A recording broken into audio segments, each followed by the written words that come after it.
If you like flashy hot pink running shoes, they are also very, very fast. The Saucony Endorphin Pro 3 is your, is your best friend. Hi guys, it's Matt here. How's everyone doing? I hope everyone's doing fabulous. I'm back with another review. I'm back with another video, another review.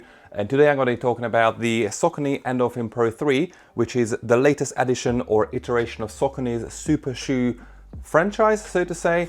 I very recently reviewed the Saucony Endorphin Speed 3, which was a great shoe, well, still is a great shoe. And this is the kind of the race variant of that shoe that you can use for tempo training, that you can use for racing, etc, etc. Obviously high stack super shoe, very exciting. I'm going to be talking about in today's review about the things that I like about the shoe, things I don't like about the shoe, and make a recommendation at the end whether you should buy the shoes or not. I've been told in the comment section in one of my previous videos that my intros are a bit on the long side, so I'll try to keep this as brief as possible before we get onto the good stuff, which is obviously talking about the shoe itself.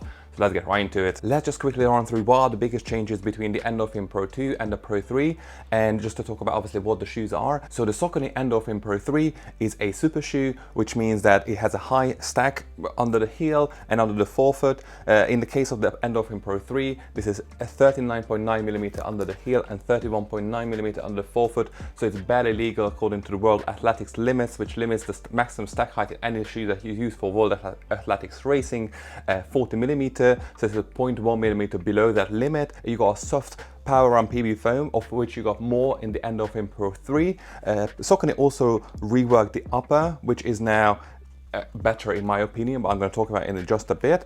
And then the S-shaped plate, the carbon plate embedded in the midsole, has also been reworked or reimagined. I think that's the word that Saucony is using. So it is for better propulsion, for better energy returns. So these are the big changes that happened in the shoe. As for price and availability, the Saucony Endorphin Pro 3 is available to buy in both in the UK and the US for a recommended retail price of, I believe it's $225 and £210. So it's a bit, well, it's not cheaper in the UK. I mean, it's the same price. However, in the US, it's the same price as the Asics METASPEED series, or the Vaporfly NEXT 2, or even the Adidas Adios Pro 3.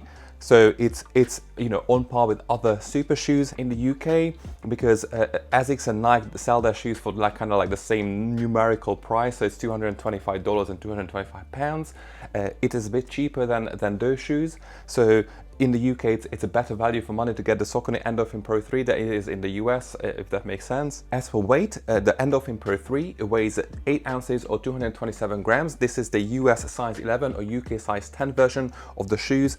Again, it's not the lightest shoe. Well, not the lightest super shoe. It's very, very light in general, but compared to other super shoes, it's not the lightest. It feels very swift and nimble on the foot, and it's generally a very lightweight shoe. Moving on to the 5 things that I really like about the Saucony Endorphin Pro 3. Number 1 being just how absolutely gorgeous these shoes look. I have been slating Saucony for a number of years now because their shoes just don't look quite as good. But in recent times, they seemingly put a lot of emphasis on getting some sexier shoes out, and I think the Endorphin Pro 3 is a very, very good example of how to make running shoes that look like running shoes. Obviously, this is not a sneaker, but still looks very, very beautiful, and everything on the shoe just shouts that it is a sexy shoe. It is a beautiful shoe, and again, it's hot pink as well. I mean, I just can't take my eyes off it. I love this. The second thing that I really like about the shoes is that you got more of this PWRRUNPB foam, which is super soft. It's definitely softer than it used to be in version 1. I remember trying the original Endorphin Pro, and I just couldn't get over the fact that the foam was very, very hard, and it kind of completely got rid of the propulsive effect of the carbon plate. And in the case of the Pro 3, it is much softer. It's very similar to like the Vaporfly kind of ZoomX foam. It compresses quite a lot, and then it bounces back quite a lot as well. And again, you got more of this PWRRUNPB foam compared to the version 2 or the Pro 2. And it works really, really well. And the third thing that I really like about the shoes is the upper. And again, it's been reworked, and it is now more comfortable and definitely more breathable. You can quite literally see through this glittery pink mesh, and there's the air movement in the shoes is just fabulous. I mean, I don't think I ever felt that my feet were overheating in the shoes. Plus, because of this very lightweight mesh that is the upper, the shoes kind of take on the shape of your foot very well as well. So there's never really like a lot of pressure in the shoes anywhere, especially in the heel area. It's super soft as well, and you know, it's just lovely to wear basically all day. The fourth thing that I really like about the shoes is the grip and the cornering performance. I could pick up speed in the Endorphin Pro 3 very easily, and again, especially around those tight corners, I could change speed very quickly, and I never felt like that my foot was like kind of sliding out of control when I turned and then tried to, you know, reduce or increase the speed. So this is really good. And then the fifth and final thing I really like about the shoes is how lightweight they are. I kind of mentioned this earlier, but it is one of the lightest shoes on the market. Not the lightest super shoe as such, but it's a very light shoe in general. And combined with this soft, responsive foam and a very light upper, it just feels very airy and light on the foot. And I really enjoyed, you know, especially the first, you know, 5 to 10 kilometers of my runs running in these shoes, because it felt very like bouncy and light on my foot. Now that we discussed what I like about the shoes, let's talk about the 3 things I don't necessarily like about the Saucony Endorphin Pro 3. The first of them being that it's not quite as propulsive as other super shoes on the market. So as I mentioned, for this 5 to 10K distance, I love the shoes. They're very good to help you kind of pick up speed early on, but when your form starts to fall apart a bit more, there is just a lack of proportion coming from the plate, which I would expect from a, you know, again, from a super shoe. The soft foam provides a lot of rebound, and again, there's always that, so you can use it for tempo sessions, but for like a marathon distance race, I feel like it's might not have enough power in it to help you, you know, push through your PBs. That's just my experience, really. I haven't actually tried it for marathon distance, but for 15-20Ks, I could, after like a 10-12K, I felt like it was giving me less of a push than before. So, you know, when your legs get tired, I don't think that the Pro 3 can support you, you know, for longer distances, really. The second thing that I don't like about the shoes, and it kind of contradicts to what I said earlier in the review, is that the pointiness of the front of the upper. And I had a similar issue with the Adios Pro 3. Again, I have a slightly wider foot, and the shape of the forefoot, it's kind of a bit too pointed for me, so it's not quite as comfortable if it was a bit rounder.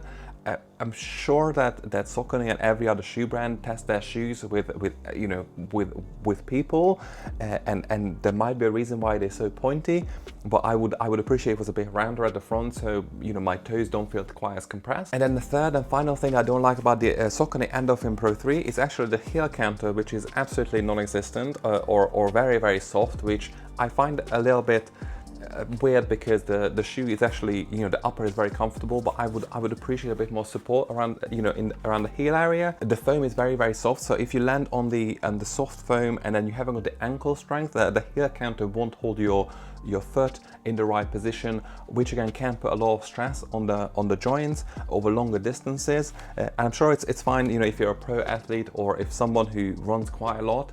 These shoes obviously going to be very good for you, because it allow you to, you know, control your stride however you want to.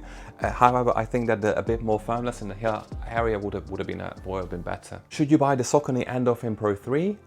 I think it is a great shoe. It's an amazing shoe. It's very good for shorter 5 to 10K distances, even for half marathons.